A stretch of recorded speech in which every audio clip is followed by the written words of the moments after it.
Bihar news में स्वागत है आपका दोस्तों। मैं हूं फिर दोस्त गनी और आप देख रहे हैं केडीबी लाइव। दोस्तों आज हो चुका है 26 नवंबर 2024। तो आज की पूरे बिहार की टॉप न्यूज लेकर आए हैं आपके लिए। वीडियो शुरू करने से पहले आपसे एक रिक्वेस्ट है कि अगर आप पहली बार इस चैनल पर आए हैं तो चैनल को सब्सक्राइब करके बेल आइकन को प्रेस कर दीजिए और साथ ही वीडियो को लाइक कर दीजिए, अपने दोस्तों के साथ शेयर भी कीजिए। तो चलिए चलते हैं आज की खबरों की ओर। दोस्तों आज बिहार न्यूज की शुरुआत सबसे पहले करेंगे कि जेडीयू ने मुसलमानों को लेकर के बहुत बड़ा बयान दे दिया है। जेडीयू नेता ललन सिंह ने कहा कि मुसलमान जदयू को ना वोट पहले देते थे ना अब देते हैं। जी हाँ, आपको बता दूं कि बिहार उपचुनाव के नतीजे के बाद केंद्रीय मंत्री और मुंगेर से जदयू सांसद ललन सिंह ने बड़ा बयान दिया है। उन्होंने कहा कि अल्पसंख्यक मुसलमान पहले भी जदयू को वोट नहीं देते थे और न ही अब देते हैं, तो फिर इस मुगालते में मत रहिए। नीतीश कुमार भी जानते हैं कि उन्हें कौन वोट देता है कौन वोट नहीं देता है। नीतीश कुमार सिर्फ बिहार के विकास के बारे में सोचते हैं, यह कहना है जेडीयू नेता ललन सिंह का। एक कार्यक्रम में बोलते हुए ललन सिंह ने कहा कि बिहार में जब से नीतीश कुमार की सरकार है तब से वे अल्पसंख्यक समुदाय के लिए काम कर रहे हैं। ये बात किसी से छुपी हुई नहीं है। इतना कुछ करने के बावजूद भी मुसलमान जदयू को वोट नहीं देते। वोट ये लोग उनको देते हैं जिन्होंने अल्पसंख्यक समुदाय के लिए कोई काम नहीं किया है। लेकिन नीतीश कुमार का मानना है कि जाने दीजिए, ये लोग किसी वोट देते हैं, हम सरकार में हैं, इसलिए हमारा फर्ज है सभी के लिए काम करना है। दोस्तों बिहार के मौसम में पिछले कुछ दिनों से तेजी से बदलाव देखने को मिल रहा है। जहां लगातार न्यूनतम तापमान में गिरावट जारी है, वहीं पर आने वाले दिनों में पारा और गिरने की संभावना है। मौसम विभाग के अनुसार अगले कुछ दिनों में बिहार में पश्चिमी विक्षोभ का असर देखने को मिलेगा, जिसकी वजह से दिन के तापमान में भी गिरावट आएगी। वहीं पर ठंड बढ़ने के साथ ही प्रदूषण में भी तेजी से इजाफा हो रहा है। कई शहरों में AQI 300 पार पहुँच गया है। आपको बता दूं कि पटना में आज का अधिकतम तापमान 28 डिग्री सेल्सियस और न्यूनतम तापमान 16 डिग्री सेल्सियस के करीब बने रहने का अनुमान है। भागलपुर में आज का मौसम तापमान 28 डिग्री सेल्सियस और न्यूनतम 17 डिग्री सेल्सियस बने रहने का अनुमान है। वहीं पर मुजफ्फरपुर में यही सिलसिला जारी रहेगा और नवादा में भी यही सिलसिला बताया जा रहा है। दोस्तों ललन सिंह के बयान पर तेजस्वी यादव ने करारा हमला बोला है। नेता प्रतिपक्ष तेजस्वी यादव ने केंद्रीय मंत्री और जदयू नेता ललन सिंह के उस बयान पर करारा हमला बोला है, जिसमें उन्होंने ये कहा कि अल्पसंख्यक यानी कि मुसलमान नीतीश कुमार को वोट नहीं देते हैं। जब पत्रकारों से बातचीत करते हुए तेजस्वी यादव ने कहा कि छोड़िए ललन सिंह की बात, हम लोगों के साथ थे तो प्रधानमंत्री अमित शाह को क्या क्या बोलते थे। इधर है तो उधर की बात करेंगे, उधर है तो इधर की बात, उनकी अपनी कोई भी क्रेडिबिलिटी नहीं है। जब वहीं पर दूसरी ओर तेजस्वी यादव ने बीजेपी पर भी निशाना साधा। उन्होंने कहा कि बीजेपी का काम देख लीजिए, जब उत्तर प्रदेश में क्या हो रहा है। आज खुलेआम पुलिस को क्रिमिनल बना दिया गया है, पुलिस का दुरुपयोग हो रहा है, जब कोई देखने वाला नहीं है। जब उन्होंने कहा कि पुलिस का काम है कानून व्यवस्था संभालना, लेकिन जिस तरह से पुलिस का दुरुपयोग किया जा रहा है, पुलिस को क्रिमिनल बना दिया गया है, ये सबके सामने है। वहीं पर आरजेडी नेता तेजस्वी यादव ने बीजेपी पर हमला करते हुए कहा कि ये लोग चाहते हैं कि पूरे देश में दंगा हो, लेकिन अगर बिहार में लोगों ने ये कोशिश की तो फिर हम लोग चुपचाप बैठने वाले नहीं है। वक्फ बोर्ड को लेकर के पटना में कल जो जमीयत उलमा हिंद की बैठक हुई, उसमें ये कहे जाने पर कि नीतीश कुमार को इस मामले पर अपना स्टैंड क्लियर करना चाहिए। इस सवाल पर तेजस्वी यादव ने कहा कि आप मीडिया वाले पहले इस पर नीतीश कुमार का स्टैंड लीजिए, उसके बाद हमसे बात कीजिए। दोस्तों बिहार में बढ़ते वायु प्रदूषण ने चिंता बढ़ा दी है, जहां सांस लेने में घुटन और फिर आंखों में जलन हो रही है। 11 जिलों में हवा की स्थिति गंभीर श्रेणी में बनी हुई है। जहां आपको बता दूं कि सोमवार को अररिया और फिर हाजीपुर की सड़कों पर ठंड के साथ धुंध दिखी। यह अररिया और हाजीपुर में एयर क्वालिटी इंडेक्स 300 के पार दर्ज किया गया, जिसका मतलब है कि यहाँ हवा की गुणवत्ता काफी खतरनाक श्रेणी में। राजधानी पटना में भी हवा गंभीर श्रेणी में बनी हुई है। जहाँ आपको बता दूं कि समीर ऐप के माध्यम से सोमवार को सुबह में पटना में AQI 269 दर्ज किया गया। मौसम विभाग के मुताबिक आज पटना का न्यूनतम तापमान 17 डिग्री सेल्सियस और अधिकतम तापमान 28 डिग्री सेल्सियस रहने की संभावना है। वहीं पर बक्सर का AQI 240, बेगूसराय का 227 और भागलपुर का AQI 296 दर्ज किया गया। इसके अलावा मुजफ्फरपुर में एयर क्वालिटी इंडेक्स 256, मोतिहारी में AQI 241 और मुंगेर में AQI 214 दर्ज किया गया है। वहीं पर अररिया में एयर क्वालिटी इंडेक्स 326 दर्ज किया गया है। वहीं पर हाजीपुर में AQI 338 दर्ज किया गया है। वहीं पर किशनगंज की सड़कों पर सुबह सुबह हल्का कोहरा दिखाई दिया, यहाँ का AQI 303 दर्ज किया गया है। मौसम विभाग के मुताबिक अररिया में आज मौसम साफ रहेगा, जब दोपहर में धूप निकलेगी, हालांकि रात में ठंड का एहसास होगा और फिर तापमान 17 डिग्री सेल्सियस तक जा सकता है। वहीं पर बिहार शरीफ में ठंड ने दस्तक दे दी है। रात में न्यूनतम तापमान 17 डिग्री सेल्सियस तक पहुंच गया था। मौसम विभाग के मुताबिक सोमवार को अधिकतम तापमान 27 डिग्री सेल्सियस रहने का अनुमान है। हालांकि यहाँ भी हवा की गुणवत्ता खराब श्रेणी में बनी हुई है। यहाँ पर AQI 262 दर्ज किया गया है। दोस्तों, बिहार विधानसभा की 4 सीटों पर हुए उपचुनाव में मिली सफलता के बाद एनडीए का उत्साह चरम पर है। एनडीए के प्रमुख घटक दल जेडीयू लोजपा ने बिहार में चुनावी माहौल बनाने के लिए अलग अलग टीमें गठित कर दी है। यह इनकी सभाएं हर जिले में अलग अलग तो होगी ही, लेकिन रणनीतिक ढंग से एनडीए के सभी दलों की प्रमुख भी मिलेंगे और फिर बात करेंगे। जब दूसरी ओर एनडीए की ओर से इंडिया ब्लॉक की 3 सीटें झटक लेने से आरजेडी नेताओं का मनोबल ध्वस्त हुआ है। जब इंडिया ब्लॉक आरजेडी नेता तेजस्वी यादव के नेतृत्व में अगले साल बिहार में सरकार बनाने का सपना देख रहा था, उपचुनाव में हार के उसके सपने पर तुषारपात कर दिया है। जहां आपको बता दें कि उपचुनाव के नतीजे पक्ष में आने के बाद एनडीए अगले साल होने वाले विधानसभा चुनाव की तैयारी में जोर शोर से जुट गया है। अभी से ही चक्रव्यूह की रचना शुरू हो गई है। भाजपा जेडीयू लोजपा की तैयारियों से ऐसा लगता है कि चुनाव सिर पर है। वैसे भी कयास यही लगाए जा रहे हैं कि विधानसभा चुनाव समय से पहले हो सकता है। हरियाणा के बाद महाराष्ट्र विधानसभा चुनाव के नतीजे से भाजपा भी उत्साहित है और उसके घटक दल भी नए जोश का संचार बना हुआ है। इसीलिए बिहार विधानसभा चुनाव समय से पहले कराने में भाजपा को अब कोई भी दिक्कत नहीं होनी चाहिए। नीतीश कुमार भी पहले से ही ऐसा चाहते हैं। दोस्तों, प्रधानमंत्री नरेंद्र मोदी ने बड़ी खुशखबरी दी है। आपको बता दूं कि संसद में आशा और फिर आंगनबाड़ी के नए वेतनमान विधेयक को मंजूरी मिल गई है। प्रधानमंत्री नरेंद्र मोदी ने हाल ही में एक बड़ा फैसला लिया है जो कि देश भर के लाखों आशा और फिर आंगनबाड़ी कार्यकर्ताओं के जीवन में बदलाव लाएगा। उन्होंने संसद में एक नया विधेयक पेश किया है जिसमें इन कार्यकर्ताओं के लिए नए वेतनमान का प्रस्ताव है। ये कदम समाज के इस महत्वपूर्ण वर्ग की आर्थिक स्थिति में सुधार लाने के लिए उठाया गया है। यह आशा और फिर आंगनबाड़ी कार्यकर्ता हमारे देश के स्वास्थ्य और फिर बाल विकास कार्यक्रमों की रीढ़ है, जब वे गांव और फिर शहरों में जाकर के लोगों की सेवा करते हैं।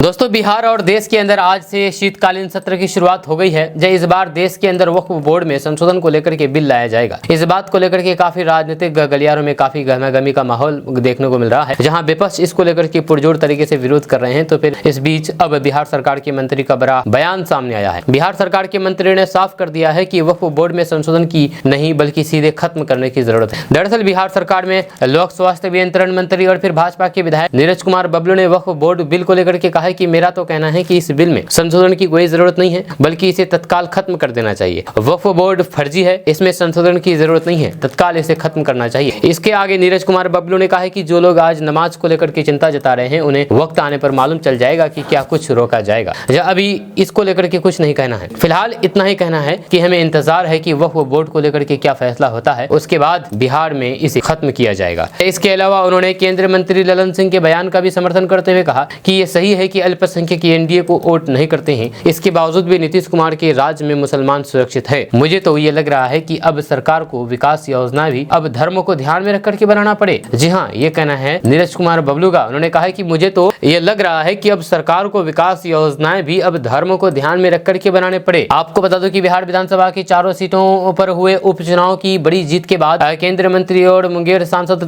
ललन सिंह ने मुसलमानों को लेकर के बड़ा बयान दिया है। उन्होंने कहा है कि मुसलमान जेडीयू को वोट नहीं देते हैं। जेडीयू कार्यकर्ताओं को संबोधित करते हुए उन्होंने कहा है कि मुगालते में ना रहिए। जब पहले भी मुसलमान जेडीयू को वोट नहीं देते थे, अभी भी नहीं देते हैं। ये बात मुख्यमंत्री नीतीश कुमार भी अच्छी तरीके से जानते हैं। उनको ये बात पता है कि कौन उन्हें वोट देता है और कौन नहीं देता है। नीतीश कुमार सिर्फ बिहार के बारे में सोचते हैं। अब इसको लेकर के काफी बयानबाजी तेज हो चुकी है। दोस्तों, बिहार विधानमंडल की शीतकालीन सत्र की कार्रवाई पहले दिन दोनों सदनों में हंगामेदार रही। जहां विधानसभा में नए विधेयकों के शपथ ग्रहण के बाद उप मुख्यमंत्री सम्राट चौधरी ने अनुपूरक बजट रखा। इसके बाद हंगामे के बीच शोक संदेश पड़े गए और फिर सदन की कार्रवाई को कल तक के लिए स्थगित कर दिया गया, आज तक के लिए। वहीं पर विधान परिषद की कार्रवाई भी महज 16 मिनट 112 सेकंड चली। जब 32,250 करोड़ रुपए का अनुपूरक बजट रखने के बाद परिषद की कार्रवाई आज तक के लिए स्थगित कर दी गई है। आज फिर से सत्र चलेगा। दोस्तों, ये तो आपको पता है कि बिहार उपचुनाव वाली सभी 4 सीटों पर एनडीए की जीत हुई है। 2 पर भाजपा और फिर 1 पर हिंदुस्तानी अवाम मोर्चा और फिर 1 पर जदयू ने कब्जा जमाया है। यहाँ ध्यान देने वाली बात यह है कि इतिहास में पहली बार ऐसा होगा जब इस सदन में एक अलग तरीके का नजारा देखने को मिलेगा।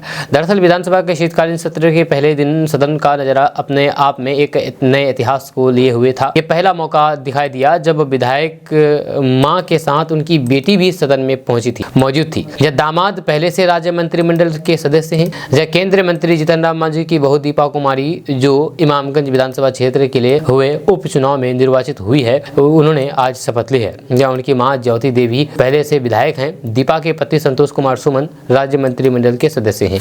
जब विधानसभा अध्यक्ष नंदकिशोर यादव ने जब शपथ प्रतिज्ञान की सूचना पड़ी तो सबसे पहले तराड़ी से निर्वाचित हुए भाजपा के विशाल प्रशांत का नाम पुकारा गया। वह सदन में मौजूद नहीं थे। जब विधानसभा अध्यक्ष ने कहा कि उन्होंने सूचना दी है कि वे कल शपथ लेंगे। इसके बाद बेलागंज से जदयू के टिकट पर जीती मनोरमा देवी का नाम पुकारा गया। उन्होंने शपथ के बाद मुख्यमंत्री नीतीश कुमार और विधानसभा अध्यक्ष नंदकिशोर यादव का चरण स्पर्श करके उनका आशीर्वाद दिया। इसके बाद इमामगंज से जीती दीपा कुमारी ने शपथ लिया। तीसरे नंबर पर रामगढ़ से जीते भाजपा के अशोक कुमार सिंह ने शपथ लिया।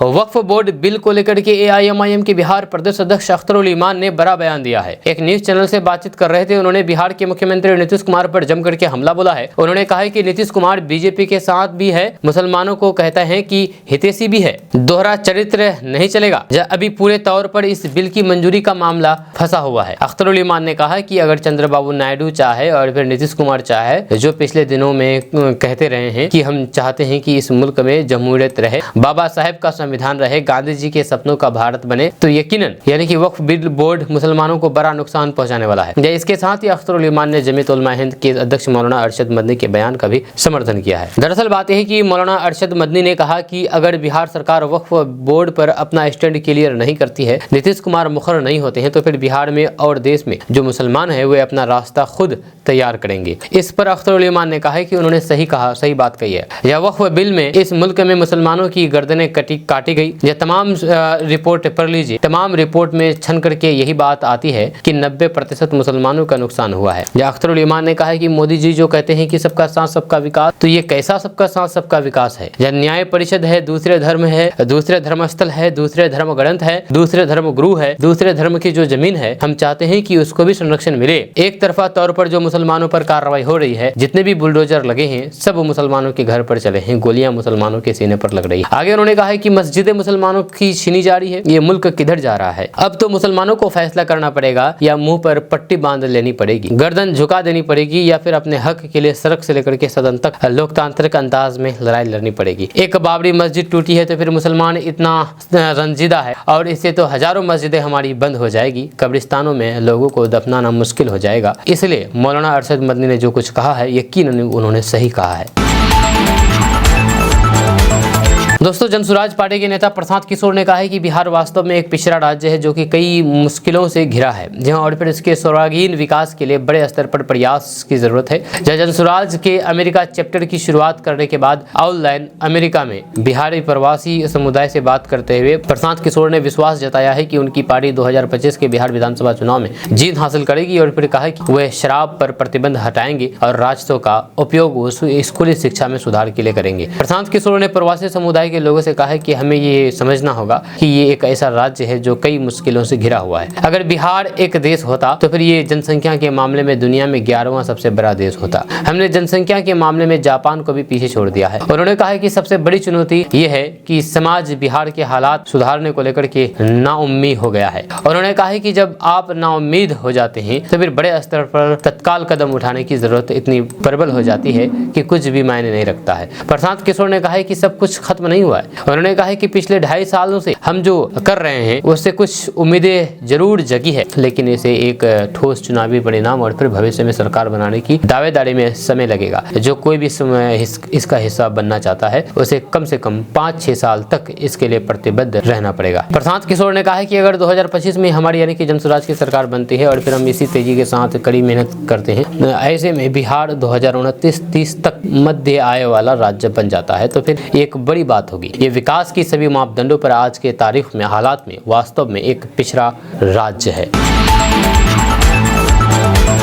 दोस्तों, जदयू नेता ललन सिंह के बयान पर तूफान आ गया है। ललन सिंह ने कहा कि नीतीश कुमार ने अल्पसंख्यक समुदाय के लोगों के लिए क्या क्या नहीं किया, ये जानते हुए कि वोट नहीं देते हैं फिर भी काम करते हैं, क्योंकि नीतीश कुमार बिहार के बारे में सोचते हैं, ना कि किसी एक समुदाय के लिए सोचते हैं। ललन सिंह ने मुजफ्फरपुर में बीते रविवार को ये बयान दिया है। उन्होंने इसके बयान के बाद बिहार में सियासी तूफान उड़ गया। असदुद्दीन और फिर लालू प्रसाद यादव की पार्टी ने इस पर हमला बोला। ललन सिंह के बयान पर AIMIM के प्रदेश अध्यक्ष अख्तरुल ईमान ने कहा कि वे संवैधानिक पद का अपमान कर कर रहे हैं। आरएसएस और बीजेपी से अपने गहरे रिश्ते का सबूत दिया है। उनका ये मुस्लिम विरोधी बयान कहीं ना कहीं ये दर्शाता है कि ये लोग मुसलमानों का वोट लेने के लिए खुद को आगे आए हैं। दोस्तों, एक ही मोबाइल नंबर से कई बैंक अकाउंट को लिंक करना खतरे से खाली नहीं है। ऐसे में आरबीआई ने इन लोगों के लिए अपडेट जारी कर दिया है। आपको बता दूं कि अगर आप भी एक ही मोबाइल नंबर से कई बैंक अकाउंट को मैनेज करते हैं तो फिर आपको सावधान हो जाना चाहिए। मिल रही जानकारी के मुताबिक आरबीआई ने बैंकों के साथ मिलकर के एक अहम योजना बनाने की तैयारी की है। यह एक ही मोबाइल नंबर से मल्टीपल बैंक अकाउंट को लिंक कराने वाले फौरन इस काम को करें, वरना आपकी मुश्किलें बढ़ सकती है। आपको बता दें कि बैंक अकाउंट को मोबाइल नंबर से लिंक कराने को लेकर के आरबीआई ने एक बेहद ही अहम फैसला लिया है। इस बारे में गाइडलाइंस भी जारी कर दिया है। आपको बता दूं कि बैंक की सिक्योरिटी को टाइट करने के लिए आरबीआई ने बैंकों को निर्देश देते हुए केवाईसी नियमों में बदलाव कर दिए हैं। इसको लेकर के आरबीआई ने सख्त बदलाव किए हैं। हाल ही में बैंकों ने वेरिफिकेशन के प्रोसेस को बढ़ा दिया है, जिसकी वजह से अब वेरिफिकेशन प्रोसेस की मदद से ग्राहकों के मोबाइल नंबर से लिंक बैंक अकाउंट के बारे में पता लगाया जाएगा। दोस्तों, आज के समय में हर जगह प्रदूषण बहुत अधिक मात्रा में बढ़ रहा है। इन दिनों दिल्ली एनसीआर ही नहीं बल्कि देश भर में प्रदूषण के चलते सांस लेना मुश्किल हो गया है। इस बढ़ते प्रदूषण का एक बड़ा कारण डीजल गाड़ियों को ठहराया जा रहा है। जानकारी के अनुसार जितना प्रदूषण डीजल गाड़ियों से होता है उतना किसी भी भौतिक उपकरण से नहीं होता है, जिसको देखते हुए डीजल गाड़ियों को बैन करने के फैसला लिया गया है। आपको बता दूं कि सुप्रीम कोर्ट ने भी प्रदूषण को लेकर के आदेश जारी कर दिया है। साथ ही साथ अनिश्चितकाल के लिए भी सभी स्कूलों को बंद रखने का आदेश दिया है। अस्थमा के मरीजों को घर से ना निकलने की सलाह दी गई है। साथ ही सुबह शहर पर नहीं जाने के लिए कहा गया है। अब सवाल है कि आखिर डीजल गाड़ी कब से बैन होगी। तो मीडिया रिपोर्ट्स के मुताबिक डीजल गाड़ी सबसे ज्यादा प्रदूषण करते हैं। अब ईवी वाहनों को बढ़ावा दिया जाएगा, यानी कि इलेक्ट्रिक वाहनों को बढ़ा दिया जाएगा। यही नहीं, कुछ ही दिनों में सरकार ईवी पर सब्सिडी योजना की घोषणा भी करने वाली है। जहां ऊर्जा संक्रमण सलाहकार समिति की ओर से 2027 में डीजल वाहनों की बिक्री पर पूरी तरीके से रोक लगाने की सिफारिश की गई है, यानी कि सिर्फ 2.5 साल तक ही आप डीजल वाहन चला सकते हैं। उसके बाद कार कंपनीज भी डीजल वाहन बेचना बंद कर देगी। जानकारी के अनुसार शुरुआती दौर में देश की कुछ चुनिंदा शहरों में डीजल गाड़ी पर प्रतिबंध लगाया जाएगा। जिन शहरों की आबादी 10 लाख से ज्यादा है, ऐसे शहरों पर शुरुआत में प्रतिबंध लगाया जाएगा, फिर धीरे धीरे देश से ही डीजल गाड़ी गायब हो जाएंगे।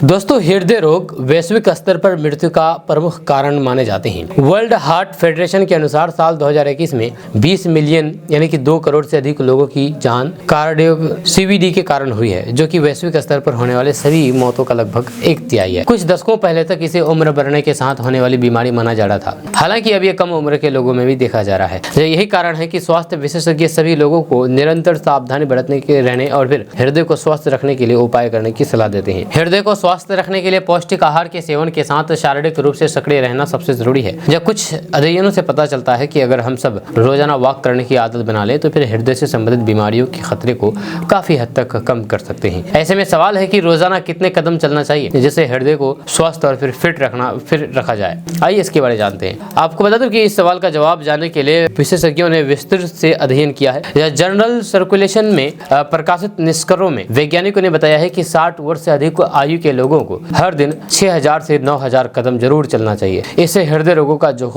जोखिम काफी हद तक कम हो सकता है। संयुक्त राज्य अमेरिका सहित 42 अन्य देशों के 20,152 व्यक्तियों के स्वास्थ्य डेटा का उपयोग करके विश्लेषण में पाया है कि नियमित वॉक करने की आदत आपके लिए बहुत लाभकारी हो सकती है। जहाँ अगर कम उम्र से ही रोजाना वॉक करने की आदत बना ली जाए तो फिर इससे न सिर्फ हार्ट को स्वस्थ रखा जा सकता है, साथ ही साथ ये शारीरिक निष्क्रियता के कारण होने वाली बीमारी से भी आपको बचा सकती है।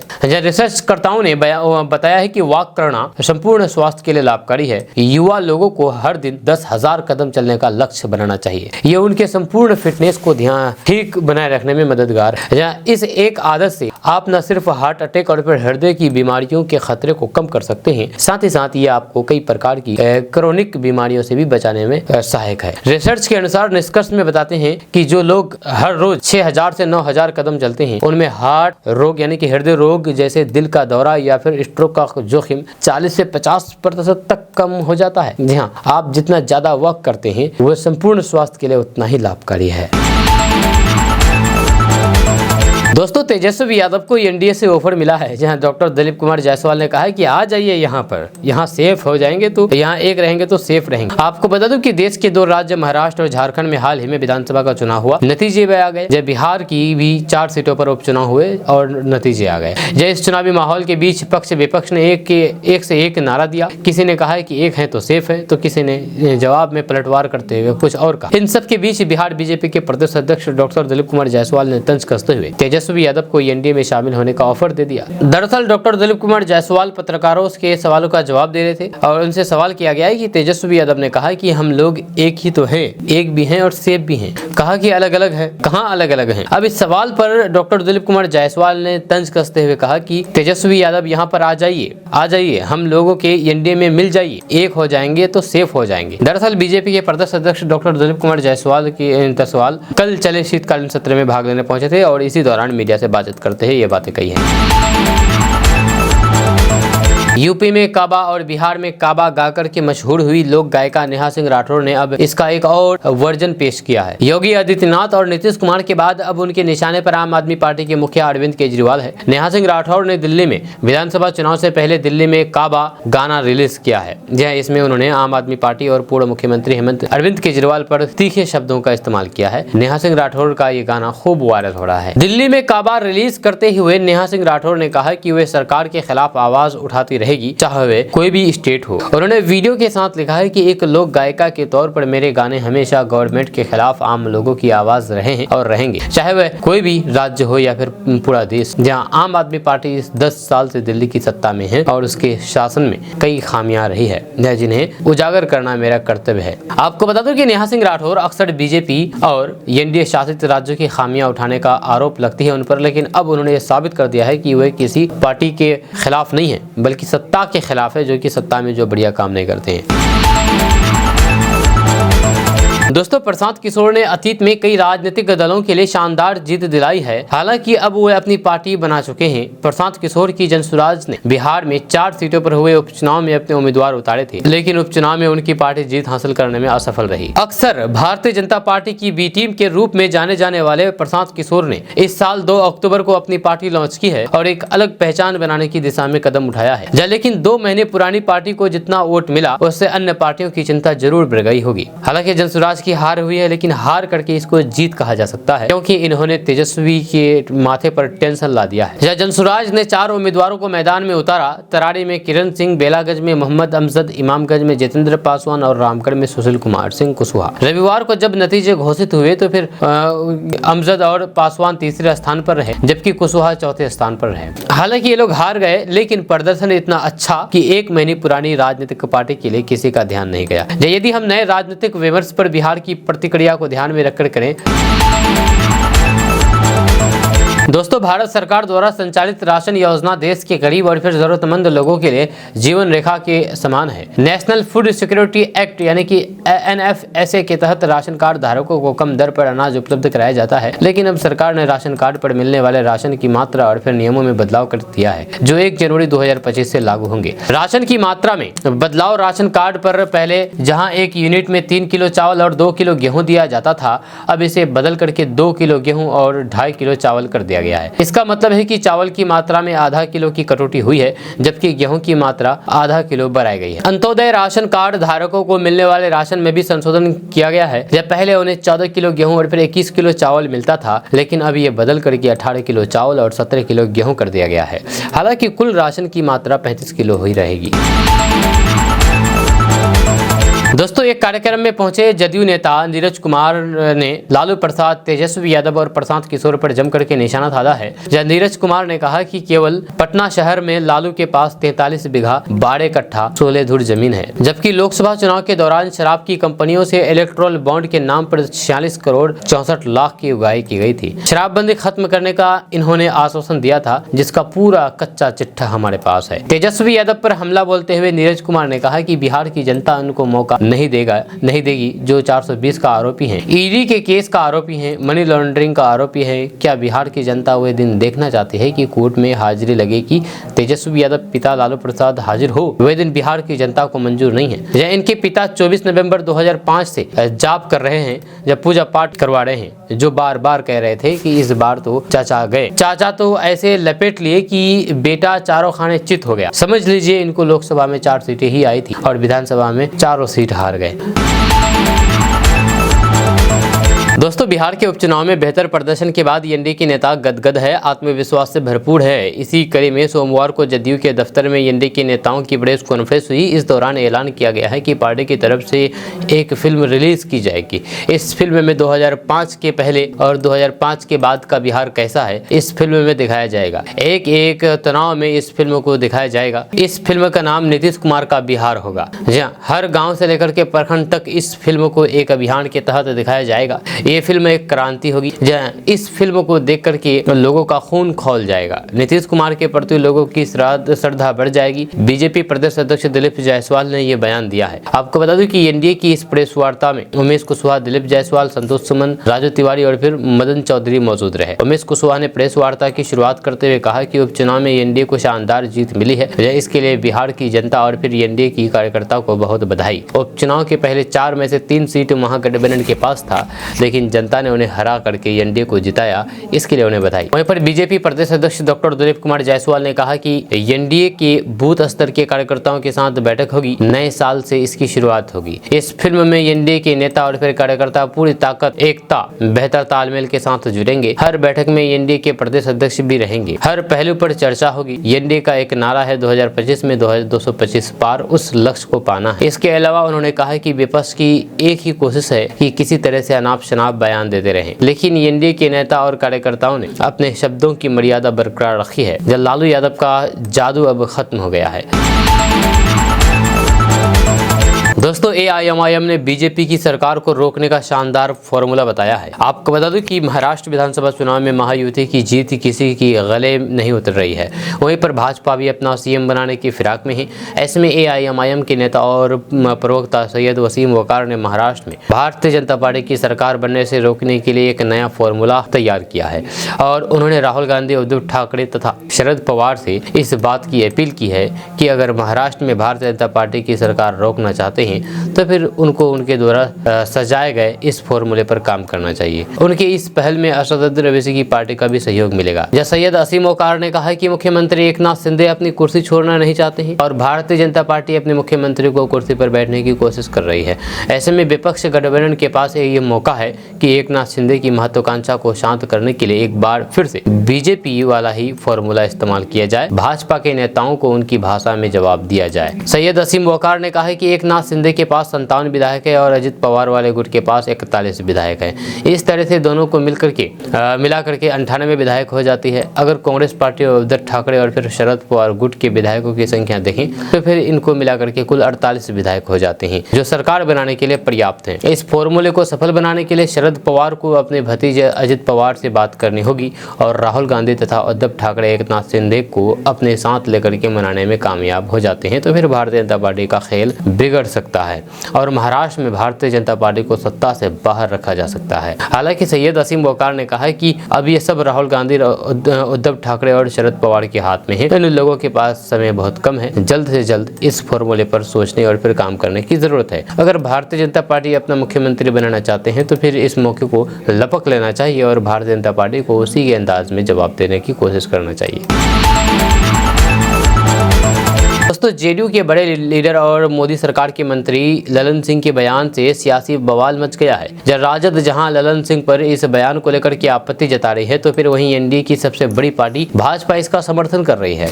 ऐसे में बिहार विधानसभा के शीतकालीन सत्र में भाग लेने पहुंचे बीजेपी विधायक हरिभूषण ठाकुर बचौल ने ललन सिंह का खुल करके सपोर्ट किया है। उन्होंने कहा कि बिहार के मुसलमानों को विकास से कोई भी मतलब नहीं है। ललन सिंह ठीक कहते हैं। भाजपा विधायक ने कहा है कि जदयू नेता और केंद्रीय मंत्री ललन सिंह ने जो भी कहा है है वह बिल्कुल सही कहा है। ये सच्चाई है। बिहार के मुसलमानों को विकास से कोई भी मतलब नहीं है। विकास के नाम पर वे वोट नहीं करते हैं। वे 21वीं सदी में भी वक्फ बोर्ड की बात कर रहे हैं। मौलाना मदनी के कार्यक्रम में काला और फिर उजला झंडा लहराया गया जो ISIS की निशानी है। सरकार को इस पर कार्रवाई करनी चाहिए। उन्होंने आरोप लगाया है कि विपक्ष को विकास से कोई भी मतलब नहीं है। सदन में सवाल उठाएं तो फिर सरकार जवाब देगी। बिहार में हार गए तो झारखंड की बात कर रहे हैं। वे मुंगेरी लाल का हसीन सपना देख रहे हैं।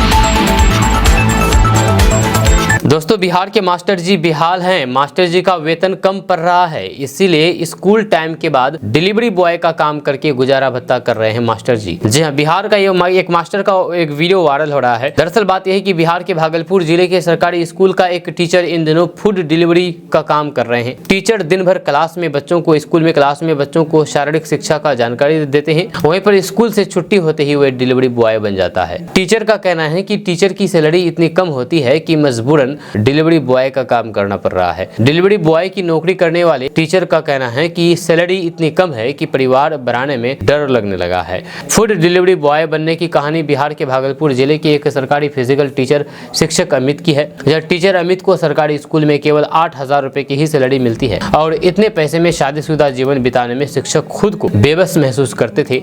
ऐसे में उन्होंने एक्स्ट्रा इनकम के लिए फूड डिलीवरी बॉय बनने की ठानी। अमित ने लोग क्या कहेंगे इस बात को दरकिनार करते हुए निजी कंपनी के साथ जुड़ करके फूड डिलीवरी बॉय का काम करना शुरू कर दिया है। जी आपको बता दूं कि पिछले 4 महीने में ये काम कर रहे हैं। जी हाँ, अपने शिक्षक धर्म को निभाते हुए अमित दिन का वक्त जिले के बाबरपुर स्कूल में बच्चों के बीच गुजारते हैं और शाम के 5 बजे से आधी रात तक लोगों के घर घर जाकर के उनकी पसंद का खाना पहुंचाने का काम करते हैं। सुनकर बेहद ताज्जुब लग रहा होगा कि क्या कोई सरकारी शिक्षक होते हुए इतना मजबूर हो सकता है। आपका इसके बारे में क्या कहना है नीचे कमेंट बॉक्स में कमेंट करके जरूर बताइएगा। दोस्तों, बिहार सरकार के स्वास्थ्य विभाग में नौकरी करने की इच्छा रखने वाले अभ्यर्थियों के लिए खुशखबरी है। दरअसल बिहार के स्वास्थ्य विभाग में फार्मासिस्ट की बम्पर बहाली होने वाली है। इस बारे में अधिक जानकारी देते हुए बिहार के स्वास्थ्य मंत्री मंगल पांडे ने कहा है कि सीएम नीतीश कुमार के मार्गदर्शन में बिहार सरकार फार्मासिस्ट की बहाली की प्रक्रिया पूरी करने जा रही है। बिहार फार्मासिस्ट संवर्ग की 2473 पदों पर बहाली के लिए बिहार सरकार के स्वास्थ्य विभाग ने बिहार तकनीकी सेवा आयोग को रिक्विजन भेज दी है। जल्द ही बहाली प्रक्रिया पूर्ण करने को कहा गया है। मंत्री मंगल पांडे ने कहा है कि बिहार में स्वास्थ्य विभाग से जुड़ी हुई मैन पावर की संख्या बढ़ाने और फिर स्वास्थ्य सेवाओं को बेहतर बनाने की दिशा में बिहार सरकार लगातार काम कर रही है। मंगल पांडे ने कहा है कि फार्मासिस्ट दवाओं और फिर उनके इस्तेमाल के विशेषज्ञ होते हैं। वह स्वास्थ्य देखभाल में पेशेवर होते हैं और फिर दवाओं से जुड़े कई काम करते हैं। इन बहालियों से स्वास्थ्य विभाग को और अतिरिक्त ताकत मिलेगी। स्वास्थ्य मंत्री ने कहा है कि फार्मासिस्ट दवाओं के स्टॉक रखना, संभालना, तैयारी करना और फिर वितरण करने का मुख्य कार्य करते हैं। मरीजों को दवाओं के सुरक्षित और फिर प्रभावी इस्तेमाल के बारे में सलाह देना, मरीजों को दवाओं की सही खुराक बताना, मरीजों को दवाओं से जुड़े हुए संभावित दुष्प्रभाव और फिर अन्य जानकारी के बारे में बताने का कार्य भी करते हैं। वहीं पर डॉक्टर और फिर अन्य स्वास्थ्य पेशेवरों के साथ मिलकर के मरीजों के लिए सबसे अच्छी दवा की सिफारिश करने का उनका मुख्य प्रमुख कारण है। मंत्री मंगल पांडे ने कहा कि बिहार में फार्मासिस्ट की बहाली से युवाओं को रोजगार मिलेगा और फिर बिहार के सरकारी अस्पतालों में मरीजों की उचित देखभाल में भी सहायक मिलेगी। दोस्तों, केंद्रीय मंत्री और जेडीयू के वरिष्ठ नेता ललन सिंह के एक बयान से बिहार में सियासत हलचल मच गई है। आपको बता दें कि ललन सिंह का एक बयान का बिहार सरकार के मंत्री अशोक चौधरी ने भी समर्थन किया है। इसके साथ ही सीएम नीतीश कुमार के करीबी माने जाने वाले अशोक चौधरी ने एक बड़ी बात कह दी है। आपको बता दूं कि ललन सिंह ने बयान दिया है कि मुसलमान जेडीयू को वोट नहीं देते हैं। इस पर अशोक चौधरी ने कहा है कि इसमें कोई भी दो मत नहीं है कि मुख्यमंत्री नीतीश कुमार ने जिस तरह से अल्पसंख्यकों के लिए काम किया है वह पहले कभी नहीं हुआ था। अशोक चौधरी ने कहा है कि पहले अल्पसंख्यकों का बजट 220 करोड़ था, आज ये बजट 7,000 करोड़ है। निश्चित तौर पर अल्पसंख्यकों के ऊपर काम हुआ है। हिंदुस्तान में बिहार एक ऐसा राज्य है जहां पर अल्पसंख्यकों के बच्चों को बीपीएससी यूपीएससी की कोचिंग दिलाने का काम हमारे नेता ने किया है। अशोक चौधरी ने विपक्षी नेताओं की ओर से कानून व्यवस्था को लेकर के दिए जा रहे बयान पर कहा है कि ये लोग 15 साल तक सत्ता में रहे, उस समय क्या स्थिति थी किसी से छुपी हुई नहीं है। उन्होंने सवाल करते हुए कहा कि आज एक भी स्कॉर्पियो में राइफल निकलते हुए आप देखते हैं क्या? आज की तारीख में कोई भी 5 रुपए का भी चंदा मांग सकता है क्या? सरस्वती पूजा या फिर दुर्गा पूजा में भी कोई भी चंदा मांग सकता है क्या? कोई उदाहरण हो तो बताइए। एक भी ऐसी घटना बताइए जिसमें किसी ने चंदा लिया हो। विपक्ष को कुछ बोलना है इसलिए बोलते हैं। वहीं पर स्मार्ट मीटर को लेकर के मंत्री अशोक चौधरी ने कहा है कि इस पर ये लोग जो बात कर रहे हैं वो फालतू की बात है। स्मार्ट मीटर के चलते ही हमारा हर घर को बिजली देने का वादा पूरा हो पाया है। इससे रेवेन्यू जनरेट हुआ है। जो त्रुटियां हुई है उसको हम लोग देख भी रहे हैं। स्मार्ट मीटर का मुद्दा चलने वाला नहीं है। उन्होंने आगे कहा है कि जहां तक विपक्ष के भ्रष्टाचार का मुद्दा है तो फिर यही जानिए 18-19 साल में हमारे नेता यानी कि मुख्यमंत्री नीतीश कुमार पर कोई भी आरोप नहीं लगा है। दोस्तों, शिक्षकों ने विद्यार्थियों को क्या पढ़ाया और आगे क्या पढ़ाएंगे, अब इसे हर दिन डायरी में दर्ज करना होगा। जब सरकारी स्कूलों में ये नई व्यवस्था शुरू कर दी गई है। शिक्षा विभाग के अपर मुख्य सचिव डॉक्टर एस सिद्धार्थ ने सभी जिलों को इसको लेकर के निर्देश दे दिया है। इसके साथ ही सरकारी स्कूलों में कई नई व्यवस्था लागू करने के साथ कई बदलाव भी किए गए हैं। शिक्षकों पर कार्रवाई करने के लिए अब हेड मास्टरों को भी सख्ती दे दी गई है। हेड मास्टर की अनुशंसा पर अब शिक्षकों का पंचायत से लेकर के प्रखंड तक बदल सकता है। ये व्यवस्था बीपीएससी सक्षमता और फिर नियमित शिक्षकों पर लागू होगी। नियोजित शिक्षक अभी भी इससे बाहर होंगे। जहां पर मुख्य सचिव ने निर्देश दिया है कि सभी शिक्षकों को अलग से डायरी मिलेगी। इसमें शिक्षक प्रतिदिन अपनी ली हुई कक्षा का विवरण देंगे। इसमें उन्हें देना होगा कि आज किस कक्षा में कौन सा विषय और फिर कौन सा पाठ पढ़ाया। इसके लिए हर दिन छुट्टी से पहले उन्हें डायरी में ये भी दर्ज करना होगा कि अगले दिन वे बच्चों को क्या पढ़ाएंगे। जहाँ हेड मास्टर हर दिन इस डायरी को सत्यापित करेंगे। पहले स्तर पर बीईओ और फिर दूसरे स्तर पर डीपीओ इसकी मॉनिटरिंग करेंगे। अपर मुख्य सचिव ने निर्देश दिया है कि अगर हेड मास्टर अनुशंसा करके भेजते हैं तो फिर अधिकारी उस पर कार्रवाई करेंगे। अगर शिक्षक शैक्षणिक कार्य में रुचि नहीं लेते हैं या फिर स्कूल में रह करके नेतागिरी करते हैं फिर ऐसे मामलों में वे जिला बदर भी हो सकते हैं। वहीं पर अपर सचिव ने वीडियो कॉन्फ्रेंसिंग के माध्यम से बैठ करके सभी जिले के जिला अधिकारियों को इसको लेकर के निर्देश दिया है। स्कूलों में ये नई व्यवस्था शुरू होने से शिक्षकों के दिन भर के कार्य की जानकारी सभी को मिल सकेगी। एक शिक्षक ने कितनी कक्षा ली और फिर एक दिन में बच्चों को क्या पढ़ाया ये सबको पता चलेगा। इस व्यवस्था के बाद शिक्षक ये नहीं कह सकेंगे कि किसी ने एक दिन में 5 कक्षा ली तो फिर किसी ने 2 ही कक्षा ली। ये रिकॉर्ड में भी रहेगा। बिहार के उप मुख्यमंत्री विजय सिन्हा ने नेता प्रतिपक्ष तेजस्वी यादव के एक बयान पर पलटवार करते हुए कहा कि ये लोग बिहार के लोगों को लड़वा करके नरसंहार करवा चुके हैं। यहाँ के लोगों को पलायन के लिए विवश कर चुके हैं। बिहारी शब्द अब गाली नहीं बनेगा, बिहारी शब्द और अब गौरवान्वित होगा। जब पटना में पत्रकारों से चर्चा करते हुए उन्होंने कहा कि बिहार की जनता उन्हें ईंट से ईंट बजाने के लिए अवसर ही नहीं देने वाली है। तेजस्वी यादव अब बिहारी नहीं, उसके मन मिजाज में बिहारी भाव नहीं रहा। अब माफियागिरी करने वालों का साम्राज्य नहीं चलेगा।